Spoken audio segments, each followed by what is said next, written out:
petit, j'ai commencé à mettre un bidon d'huile et mettre de la terre devant pour faire un jump, alors que je faisais même pas encore de BMX dans le club ni rien.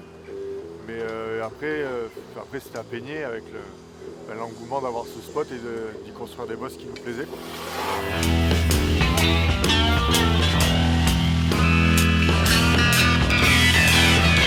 Mick et mes potes d'enfance, on a creusé notre propre spot.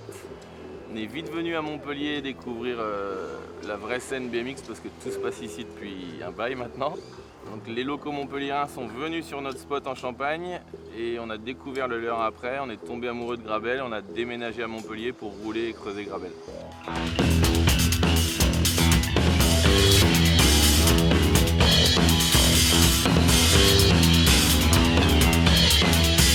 Je suis tombé amoureux du BMX depuis tout petit en fait. J'en ai toujours fait depuis mon plus jeune âge. J'ai toujours creusé des bosses à droite à gauche dans le jardin, etc. Et de là, j'ai commencé à vraiment construire un champ de bosse, le Viticule à l'époque, avec Vincent Massardier. Et de fil en aiguille, mon parcours professionnel m'a amené à travailler dans le milieu du travaux public. Et ce qui permet aussi aujourd'hui d'avoir les compétences nécessaires pour réaliser nos ouvrages.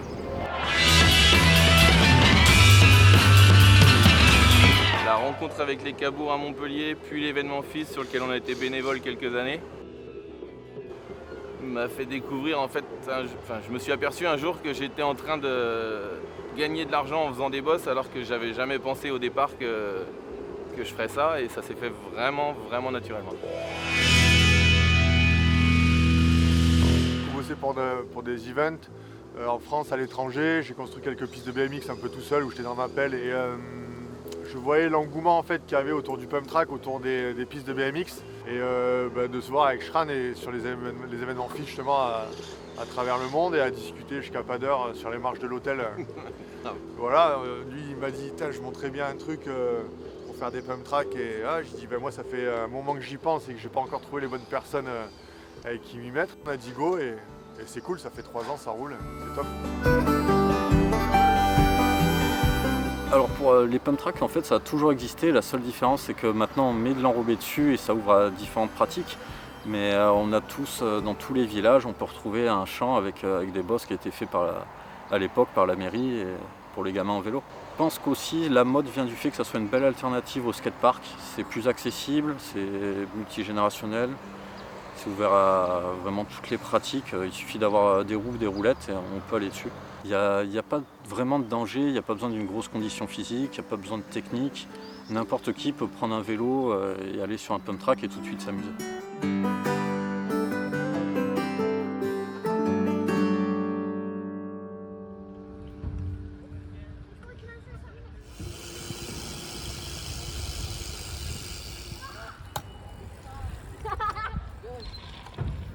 Et j'avais envie d'essayer le roller en skatepark. Du coup, j'ai tapé skatepark sur Google Maps et c'était le plus près de chez moi. Et je savais pas du tout ce que c'était un bump track.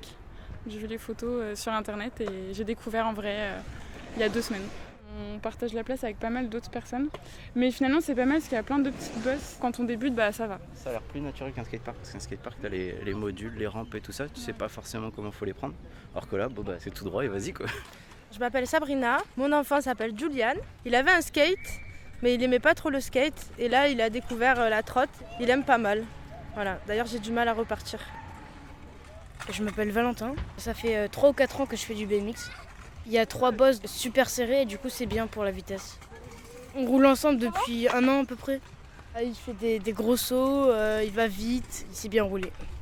Mon tranche préféré c'est là où il y a la double, là où il y a une double. Enfin je fais au milieu, je fais transfert au milieu de la double.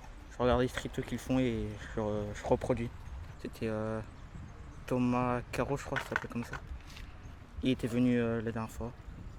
J'ai regardé ses figures et j'ai essayé de recopier, faire ce qu'il faisait.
toute l'équipe est rider, que ce soit en BMX, en skate, en VTT. Ça nous permet en fait d'avoir un œil de pratiquant en même temps que constructeur sur nos infrastructures et d'avoir tout de suite la forme qui va convenir et qui va être amusante à rouler. C'est quelque chose d'assez physique quoi, le pump track. Quand tu veux enchaîner plusieurs tours, ça demande de la force, du cardio, de la technique. C'est vraiment complet comme discipline. Notre particularité, c'est d'arriver à créer des lignes qui sont aussi passables par un top rider, notamment Max Bringer, avec qui on bosse, qui lui va trouver des transferts et des choses un peu extraordinaires. Et toute l'équipe roule, donc tout le monde a l'œil pour créer des choses un peu différentes. Au niveau du design, on essaye de beaucoup échanger en amont en fait, de poser une première esquisse du projet et d'échanger sur la taille des bosses, les virages qu'on peut rajouter, essayer d'être original sur certains modules. J'y passe beaucoup de temps justement à imaginer les transferts possibles, essayer de trouver des lignes, voir comment ça va fonctionner dans un sens, dans l'autre. On peut mixer des différences de hauteur, des volumes, des virages imbriqués. Les possibilités sont quand même assez importantes. On essaie de planter un maximum d'arbres sur chacun de nos chantiers. On ne voit pas le résultat tout de suite, mais je me dis que dans 10 ans, je serais fier de retourner sur un pump track, de voir les arbres qu'on poussait et que le spot il est magnifique et qu'il donne envie d'y rester une après-midi entière à rouler, à profiter, à passer du temps à s'amuser.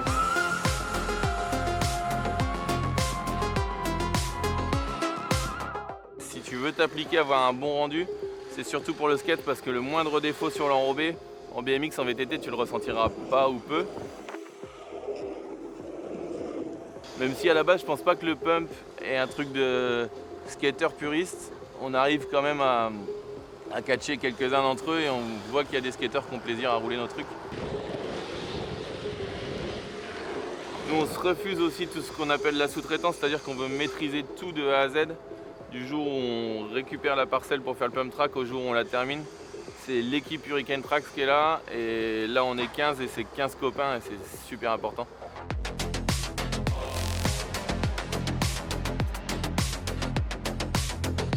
On a la chance de bosser quand même avec des potes, des amis d'enfance, des personnes avec qui on a passé des heures en session au champ de bosse. Donc forcément ça rend le travail plus facile, plus agréable. Ça met aussi, je pense, une entraide dans l'équipe où dans les moments durs, tout le monde s'aide, tout le monde s'épaule et on n'en voit pas péter. Et je pense que c'est tout ça qui fait en fait qu'on arrive à faire nos chantiers aussi rapidement, avec une qualité aussi belle en fait. Et je pense que l'ambiance y est pour beaucoup. Bayac, c'est un projet particulier, ouais, parce que le siège du groupe se trouve juste derrière nous, parce qu'ici on a un gros skatepark modulaire, un bol béton, le pump track. On voulait pas se louper, on a voulu ici faire un truc un peu costaud parce que Rider du Fils au mois de mai, parce que Seine Montpellier-Rennes et on veut marquer les esprits sur celle-ci. Ouais.